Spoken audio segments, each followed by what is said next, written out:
जो दूसरों के दर्शन के लिए हम व्याकुल हैं, काश आत्मदर्शन के लिए व्याकुल हो जाते। दूसरे के दर्शन के लिए इसलिए व्याकुल हैं कि वहाँ से कुछ मिल जाता है, शब्द दृश्य गंध रस स्पर्श। तो कोई एक कामना पूरी होती है तो व्याकुल, 2 हुई तो और बढ़ गया, 3 हुई तो और 4, और 5 में तो एकदम पागल है। ठीक है, 5 सुख या तो माँ से मिलता है या तो पत्नी से।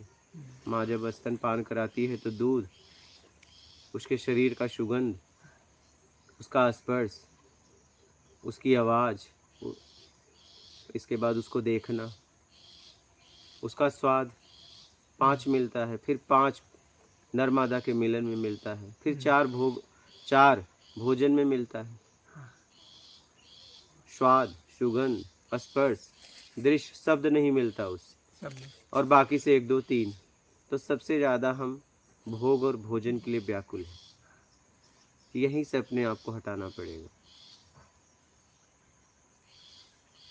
1 2 3 से तो निकल जाओगे,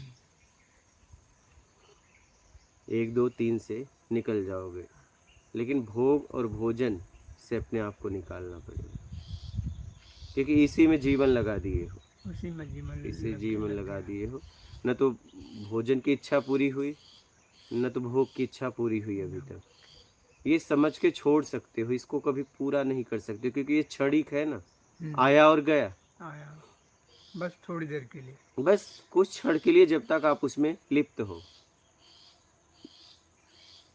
जब तक पेट नहीं भरा तब तक स्वाद अच्छा लगा, पेट भरने के बाद आप खा के देखो, जब तक शरीर में हार्मोन्स है तब तक भोग अच्छा लगा। हार्मोन्स गया आप तुरंत हट जाते हो, वो कुछ पर्टिकुलर समय के लिए, कुछ बस जब तक हार्मोन्स शरीर से नहीं निकला है, जब तक हार्मोन्स गया, बस